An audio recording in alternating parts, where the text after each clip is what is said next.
Agriculture commission కార్యాలయం ముందు బైఠాయించారు BRS నాయకులు. యూరియా కొరతను తక్షణం తీర్చాలి, చేతకాకపోతే రాజీనామా చేయాలి అంటూ మాజీ మంత్రి హరీష్ రావుతో పాటు మాజీ మంత్రులు కేటీఆర్, జగదీష్ రెడ్డి, సబితా ఇంద్రారెడ్డి, ప్రశాంత్ రెడ్డి, సునీత లక్ష్మారెడ్డి వీరంతా కూడా బైఠాయించడం మనకు కనిపిస్తోంది. యూరియా కొరత తక్షణం తీర్చాలని డిమాండ్ చేస్తున్నారు. మా కరెస్పాండెంట్ శేఖర్ అగ్రికల్చర్ కమిషన్ కార్యాలయం దగ్గరే ఉన్నారు. పూర్తి డీటెయిల్స్ అడుగుదాం. శేఖర్,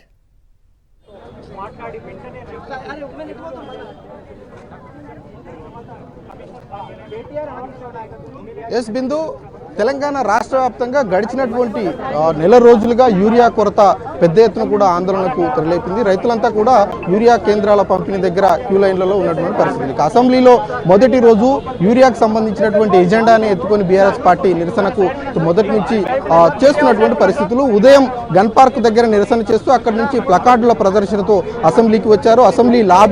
అసెంబ్లీలో కూడా నిరసన చేసినటువంటి పరిస్థితులు. ఇక అసెంబ్లీ వాయిదా పడిన వెంటనే అగ్రికల్చర్ కార్యాలయానికి బీఆర్ఎస్ పార్టీకి సంబంధించినటువంటి ఎమ్మెల్యేలంతా నడుచుకుంటూ వచ్చి నిరసన తెలియజేస్తున్నటువంటి పరిస్థితులు ఉన్నాయని చెప్పుకోవాలి. అగ్రికల్చర్ కమిషనర్ గోపిని కలిశారు. తెలంగాణ రాష్ట్ర వ్యాప్తంగా యూరియాకు ఉన్నటువంటి కొరతకు సంబంధించినటువంటి విషయం మీద రాష్ట్ర ప్రభుత్వం ఏ రకంగా అడుగులు వేస్తుంది, యూరియాను కేంద్రం నుంచి ఎంత మేరకు తెప్పిస్తున్నారు, తెప్పించినటువంటి యూరియాను ఎంత మేరకు పంపిణీ చేస్తారు, ఎక్కడెక్కడ ఎంత పంపిణీ చేస్తారన్నటువంటి విషయం మీద క్లారిటీ ఇవ్వట్లేదు ప్రభుత్వం. కాబట్టి అధికారులపైన క్లారిటీ ఇవ్వాలి, రైతులకు న్యాయం చేయాలి, యూరియా కొరతను వెంటనే తీర్చాలంటూ బీఆర్ఎస్ పార్టీకి సంబంధించినటువంటి ఎమ్మెల్యేలంతా కూడా నిర్వహిస్తున్నటువంటి పరిస్థితులు. ఇక అగ్రికల్చర్ కమిషనర్ ని కలిసిన తర్వాత కూడా వాళ్ళు బీఆర్ఎస్ అగ్రికల్చర్ కార్యాలయం ముందు ధర్నాకు దిగారు. ఆకస్మికంగా ధర్నాకు దిగారు. ప్రభుత్వం స్పందించట్లేదు. మొదటి నుంచి బీఆర్ఎస్ పార్టీ ఆందోళన చేస్తున్నప్పటికీ, డిమాండ్ చేస్తున్నప్పటికీ రైతుల యొక్క కష్టాలను పట్టించుకోవట్లేదు అన్నటువంటి విషయాన్ని హరీష్ రావు కావచ్చు, కేటీఆర్ కావచ్చు చెప్తున్నటువంటి పరిస్థితులు. నిరసన కార్యక్రమం తెలియజేస్తున్నటువంటి బీఆర్ఎస్ పార్టీ ఎమ్మెల్యేలందరినీ కూడా అరెస్టు చేసేందుకు పోలీసులు రంగం సిద్ధం చేస్తా ఉన్నారు. వెహికల్స్ లోపలికి తరలిస్తున్నటువంటి పరిస్థితులు మనం చూస్తా ఉన్నాం. లా అండ్ ఆర్డర్ పోలీసులతో పాటు టాస్క్ ఫోర్స్ సంబంధించినటువంటి పోలీసులందరినీ కూడా ఇక్కడికి రప్పించినటువంటి పరిస్థితులు. బీఆర్ఎస్ పార్టీలో మహిళా ఎమ్మెల్యేలు ఉన్నటువంటి నేపథ్యంలో మహిళా పోలీసులను కూడా ఇక్కడికి రప్పించారు. నిరసన కార్యక్రమాలు తెలియజేస్తున్నటువంటి బీఆర్ఎస్ పార్టీ ఎమ్మెల్యేలను ఇక్కడి నుంచి తరలించేటువంటి ప్రయత్నం పోలీసులు చేస్తున్నటువంటి పరిస్థితులు ఉన్నాయని చెప్పుకోవచ్చు. యూరియాకు సంబంధించినటువంటి కష్టాల మీద రాష్ట్ర ప్రభుత్వం మొదటి నుంచి ముద్రనిద్ర వహిస్తూ ఉంది, నిర్లక్ష్యం వహిస్తూ ఉంది, ఒక ప్రణాళిక లేకుండా ముందుకు వెళ్తుంది అన్నటువంటి విషయాన్ని ఎప్పటికప్పుడు ప్రతిపక్ష పార్టీగా ఉన్నటువంటి బీఆర్ఎస్ పార్టీ డిమాండ్ చేస్తున్నటువంటి పరిస్థితులు ఉన్నాయి, నిరసన చేస్తున్నటువంటి పరిస్థితులు ఉన్నాయని చెప్పుకోవచ్చు. అగ్రికల్చర్ మెయిన్ ఎంట్రన్స్ దగ్గర ఎమ్మెల్యేలంతా కూడా నిరసన చేస్తున్నటువంటి పరిస్థితులు ఉన్నాయని చెప్పుకోవచ్చు. మీడియాను లోపలికి అలౌడ్ చేయట్లేదు, ఎందుకంటే ఉన్నటువంటి వాళ్ళంతా కూడా ఇక్కడికి మీడియా అగ్రికల్చర్ కార్యాలయంలోకి మీడియా నిషేధం అన్నట్లుగానే చెప్తున్నటువంటి సిచ్యువేషన్స్ కనిపిస్తూ ఉన్నాయి. వాళ్ళందరినీ కూడా అక్కడి నుంచి లిఫ్ట్ చేసేటువంటి ప్రయత్నం అయితే చేస్తున్నారు. తెలంగాణ రాష్ట్ర వ్యాప్తంగా అన్ని జిల్లాలలో యూరియాకు సంబంధించినటువంటి కొరత విషయంలో రైతులంతా కూడా యూరియా పంపిణీ కేంద్రాల దగ్గర ఆధార్ కార్డులు క్యూ లైన్లో పెట్టడము, చెప్పులు క్యూ లైన్లో పెట్టినటువంటి పరిస్థితులు మనం చూస్తూ ఉన్నాం. కొన్ని చోట్ల రైతుల మీద పోలీసులు కావచ్చు, అధికారులు కావచ్చు దాడులు చేస్తున్నటువంటి సంఘటనలు కూడా జరుగుతున్నటువంటి పరిస్థితులు. ఈరోజు ఉదయమే సిద్దిపేట జిల్లాకు సంబంధించినటువంటి ఒక యూరియా పంపిణీ కేంద్రం దగ్గర ఒక రైతు మీద పోలీసు అధికారి దాడి చేసినటువంటి ఘటన మీద హరీష్ రావు ఆగ్రహం వ్యక్తం చేసినటువంటి పరిస్థితులు ఉన్నాయని చెప్పుకోవచ్చు. యూరియా అడిగినటువంటి రైతుల మీద పోలీసులు ఈ రకమైనటువంటి దాడి చేయడం ఏంటని ఆయన ప్రశ్నించారు. ఇది ఇందిరమ్మ రాజ్యమా లేదంటే రేవంత్ రెడ్డి పాలన అంటూ ఆయన ప్రశ్నించినటువంటి పరిస్థితులు ఉన్నాయని చెప్పుకోవచ్చు.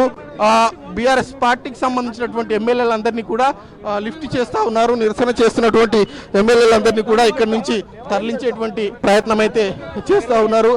పాదయాత్రగా అసెంబ్లీ నుంచి పాదయాత్రగా వచ్చినటువంటి ఎమ్మెల్యేలంతా కూడా అగ్రికల్చర్ డైరెక్టర్గా ఉన్నటువంటి గోపిని కలిశారు. యూరియాకు సంబంధించినటువంటి పంపిణీ విషయంలో ప్రణాళికలు ఏ రకంగా ఉన్నాయి, అసలు యూరియా రాష్ట్రంలో ఉందా లేదా, రాష్ట్ర ప్రభుత్వం చెప్తున్నటువంటి లెక్కలు నిజమే అయితే ఎందుకు ఈ రకమైనటువంటి క్యూ లైన్లలో రైతులంతా కూడా ఉన్నారు, నిరసన చేస్తున్నారు అన్నటువంటి విషయం మీద హరీష్ రావు ప్రశ్నిస్తున్నటువంటి విషయాన్ని మనం అసెంబ్లీలో చూసాము. అట్లాగే ఇందాక కూడా వస్తున్నటువంటి సందర్భంలో మనతో మాట్లాడేటువంటి పరిస్థితిని కూడా మనం చూసామని చెప్పుకోవచ్చు. ఇక ప్రణాళిక లేకుండా ప్రభుత్వం మొదటి నుంచి కూడా నిర్లక్ష్యం లేకుండా వ్యవహరిస్తుంది. కేవలం ప్రకటనలే పరిమితం అవుతుంది, రైతాంగం అంతా ఇబ్బంది పడుతుంటే ముఖ్యమంత్రి రివ్యూ చేయట్లేదు అన్నటువంటి విషయాన్ని కూడా బీఆర్ఎస్ పార్టీ ప్రశ్నించింది. ప్రతిపక్షాలు ప్రశ్నిస్తున్నటువంటి పరిస్థితులు. ఇక బీఆర్ఎస్ పార్టీ ఎమ్మెల్యేలతోటి పోలీసులు మాట్లాడుతూ ఉన్నారు. బిందు శేఖర్, అయితే కేంద్రం నుంచే రావట్లేదు, కొంత కొరత ఉంది, అలాట్మెంట్ ఏమో 9 లక్షల టన్నులు చూపిస్తున్నారు, ఇక్కడికి మాత్రం అంత రావట్లేదనే ఒక వాదన ఉంది. బీఆర్ఎస్ పోరాటం ఎవరిపైన? రాష్ట్ర ప్రభుత్వం పైన, కేంద్రం మీద?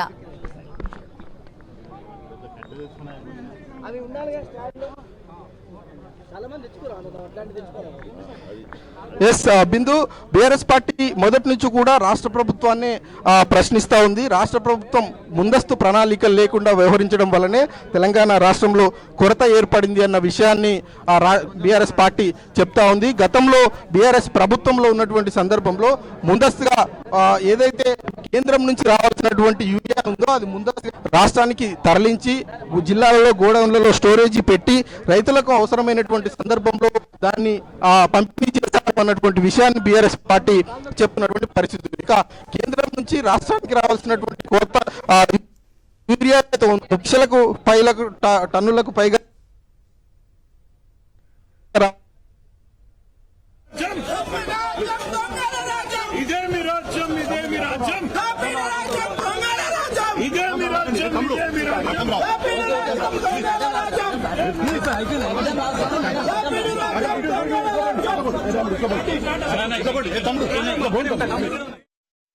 అగ్రికల్చర్ కార్యాలయం దగ్గర కొంత ఉద్రిక్తత నెలకొందని చెప్పుకోవచ్చు. బీఆర్ఎస్ పార్టీకి సంబంధించినటువంటి ఎమ్మెల్యేలందరినీ కూడా ఒకరొకరిగా లిస్ట్ చేస్తా ఉన్నారు. ప్రస్తుతం BRS party working president MLA KTR ను లిస్ట్ చేసి కార్లో ఎక్కిస్తా ఉన్నారు. అట్లాగే బీఆర్ఎస్ పార్టీ ఎమ్మెల్యేగా ఉన్నటువంటి హరీష్ రావును కూడా కారులో బలవంతంగా ఎక్కిస్తున్నటువంటి పరిస్థితులు. ఆ ఎమ్మెల్యేలందరినీ ఒకరొకరిగా పోలీస్ వ్యాన్ లోకి ఎక్కిస్తా ఉన్నారు, అదుపులోకి తీసుకుంటా ఉన్నారు. ఇక్కడి నుంచి వాళ్ళను తరలించేటువంటి ప్రయత్నం అయితే చేస్తా ఉన్నారు. అయితే పోలీసులతో హరీష్ రావు మాట్లాడుతూ ఉన్నారు. తెలంగాణ ప్రభుత్వం నిర్లక్ష్యంగా ఉంది, దానిని మేము ప్రశ్నించినందుకు మమ్మల్ని అరెస్ట్ చేస్తారా అని ఆయన మాట్లాడుతున్నటువంటి పరిస్థితులు మనకు విజువల్లో చాలా స్పష్టంగా కనిపిస్తున్నటువంటి సిచ్యువేషన్స్ ఉన్నాయి. ప్లకార్డుల ప్రదర్శన కనబడుతూ ఉంది. యూరియా కొరతను తీసుకురాలి ఆ ప్లకార్డుల ప్రదర్శన కూడా ప్రదర్శిస్తా ఉన్నారు. బీఆర్ఎస్ పార్టీకి సంబంధించినటువంటి ఎమ్మెల్యేలు ఈ అసెంబ్లీ సమావేశాల్లో యూరియాకు సంబంధించినటువంటి ఏదైతే సమస్యలు ఉన్నాయో దానిని ప్రధాన ఎజెండాగా తీసుకున్నారని చెప్పుకోవచ్చు. ఉదయం కూడా రాగానే గన్ పార్క్ దగ్గర అమరవీరుల స్థూపం దగ్గర నిరసన కార్యక్రమాన్ని చేపట్టినటువంటి పరిస్థితులు ఉన్నాయని చెప్పుకోవచ్చు. గన్ పార్క్ నుంచి అసెంబ్లీ లోపలి లాబీ వరకు కూడా ప్లకార్డుల ప్రదర్శనతో వాళ్ళు నడుచుకుంటూ వచ్చినటువంటి సిచ్యువేషన్స్. లోపలికి వచ్చిన తర్వాత వాళ్ళందరినీ కూడా సంతం పైసలు వస్తున్నాయని చెప్పి పైసలు మీ పెట్రోల్ పంప్ పైసలు వస్తున్నాయా? మీకు పెట్రోల్ పోతున్నా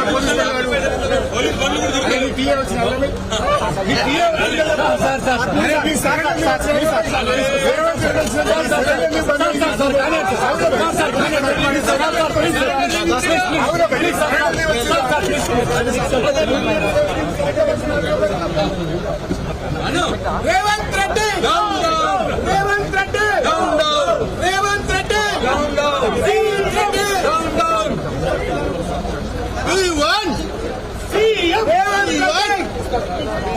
రేవంత్ రెడ్డి రేవంత్ రెడ్డి రేవంత్ రెడ్డి రేవంత్ రెడ్డి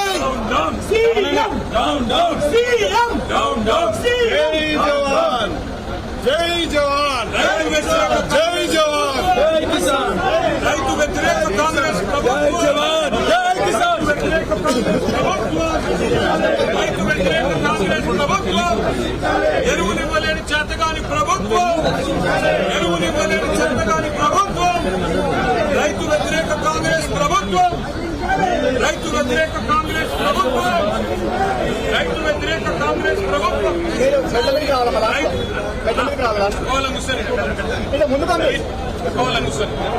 తమ్ముడు జరగమ్మ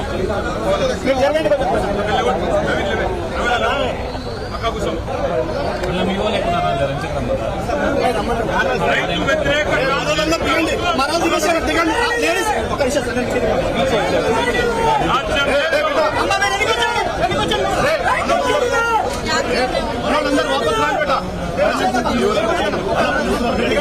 మనోళ్ళందరూ తిరండి బేట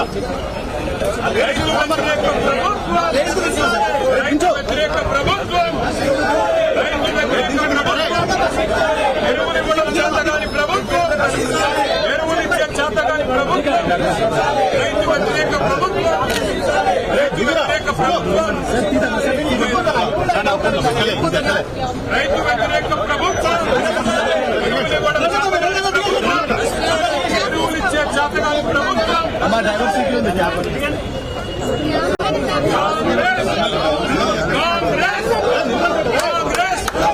కాంగ్రెస్ రైతు వ్యతిరేక ప్రభుత్వం, రైతు వ్యతిరేక ప్రభుత్వం,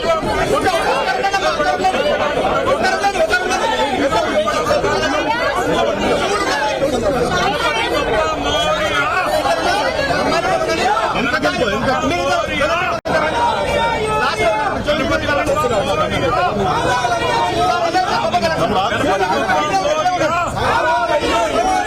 గణపతి బప్పా మోరియా, గణపతి బప్పా మోరియా, గణపతి బప్పా మోరియా,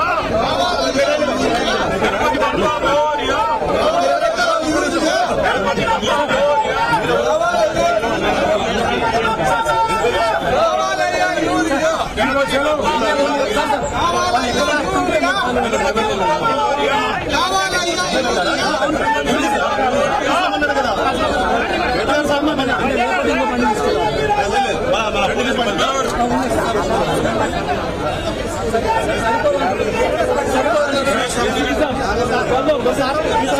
चले आते सर सर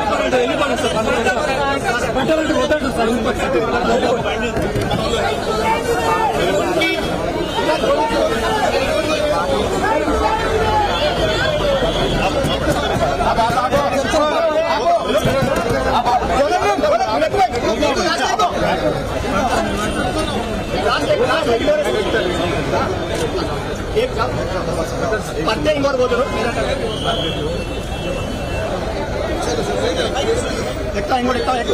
రైతు వ్యతిరేక ప్రభుత్వం, రైతు వ్యతిరేక ప్రభుత్వం, ఎరువులు ఇవ్వాలని అసమర్థ ప్రభుత్వం, ఎరువులు ఇవ్వాలని అసమర్థ ప్రభుత్వం, రైతు వ్యతిరేక ప్రభుత్వం, రైతు వ్యతిరేక ప్రభుత్వం, ఎరువులు ఇవ్వాలని అసమర్థ ప్రభుత్వం, ఎరువులు ఇవ్వాలని అసమర్థ ప్రభుత్వం, రైతు వ్యతిరేక ప్రభుత్వం, రైతు వ్యతిరేక ప్రభుత్వం, ఎరువులు ఇవ్వలేని శాతగాని ముఖ్యమంత్రి, ఎరువులు ఇవ్వలేని శాతగాని ముఖ్యమంత్రి, ఎరువులు ఇవ్వలేని శాతగాని ముఖ్యమంత్రి, ఎరువులు ఇవ్వలేని శాతగాని ప్రభుత్వం, ఎరువులు ఇవ్వలేని శాతగాని ప్రభుత్వం.